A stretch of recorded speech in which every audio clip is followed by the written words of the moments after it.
Nilambur train അട്ടിമറി ശ്രമത്തിന് പിന്നിലുള്ള സർക്കാർ ഏജൻസികളുടെ പങ്ക് അന്വേഷിക്കാൻ ജനകീയ ജുഡീഷ്യൽ കമ്മീഷനെ നിയമിക്കണമെന്ന് റവല്യൂഷണറി പീപ്പിൾസ് ഫ്രണ്ട്. നിലമ്പൂരിൽ നിന്നും അറസ്റ്റ് ചെയ്ത RPF പ്രവർത്തകർക്കെതിരെ ചുമത്തിയ കള്ളക്കേസുകൾ പിൻവലിക്കണമെന്നും ഭാരവാഹികൾ വാർത്താസമ്മേളനത്തിൽ ആവശ്യപ്പെട്ടു.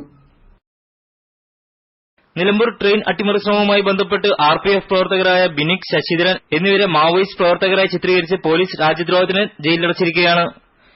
ഇത് സമൂഹത്തെ ഫാസിസ്റ്റ് സൈനികവൽക്കരണത്തിലേക്ക് എത്തിക്കുന്ന നടപടികളാണെന്നും പ്രവർത്തകർക്കെതിരെ ചുമത്തിയ കള്ളക്കേസുകൾ പിൻവലിക്കണമെന്നും റവല്യൂഷണറി പീപ്പിൾസ് ഫ്രണ്ട് സംസ്ഥാന കമ്മിറ്റി ആവശ്യപ്പെട്ടു. നിലമ്പൂർ ട്രെയിൻ അട്ടിമറി ശ്രമത്തിന് പിന്നിലുള്ള സർക്കാർ ഏജൻസിയുടെ പങ്ക് അന്വേഷിക്കാൻ ജനകീയ ജുഡീഷ്യൽ കമ്മീഷനെ നിയോഗിക്കണമെന്നും പ്രവർത്തകർ പറഞ്ഞു. ഇതില് പ്രധാന പ്രശ്നം എന്താണെന്ന് വെച്ച് കഴിഞ്ഞാൽ രഹസ്യ പോലീസും അതുപോലെ തന്നെ ജനകീയ പോലീസ്, ജനമൈത്രി പോലീസ് ഇവരുടെ പ്രവർത്തനങ്ങളെ കുറിച്ച് അല്ലെങ്കിൽ അവരിവിടെ നടത്തുന്ന അട്ടിമറി പ്രവർത്തനങ്ങളെ കുറിച്ച് ഞങ്ങൾക്ക് ധാരാളം തെളിവുകളുണ്ട്. ഞങ്ങൾ തെളിവുകൾ ജനസമക്ഷ അവതരിപ്പിക്കാൻ തയ്യാറാണ്.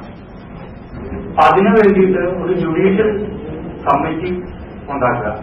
സെഷൻസ് ജഡ്ജിയുടെ പദവിയിലുള്ള ജഡ്ജിയും മനുഷ്യാവകാശ പൗരാവകാശ പ്രവർത്തകരുമായിട്ടുള്ള ഒരു കമ്മിറ്റി രൂപീകരിച്ചു കഴിഞ്ഞാൽ ഈ കമ്മിറ്റിക്ക് ഞങ്ങൾക്ക് തെളിവുകളെല്ലാം കൈമാറും. ഗ്രേവൻസ് പോലുള്ള കോബ്ര പോലെയുള്ള വർദ്ധിച്ചു വരുന്ന ഫാസിസ്റ്റ് സൈനികവൽക്കരണത്തിനെതിരെ ഓഗസ്റ്റ് 15 പ്രതിഷേധ ദിനമായി ആചരിക്കുമെന്നും പ്രവർത്തകർ പറഞ്ഞു. വാർത്താസമ്മേളനത്തിൽ RPF സംസ്ഥാന secretary KB Ajayan, president T Sugathan എന്നിവർ പങ്കെടുത്തു. News bureau, Kozhikode.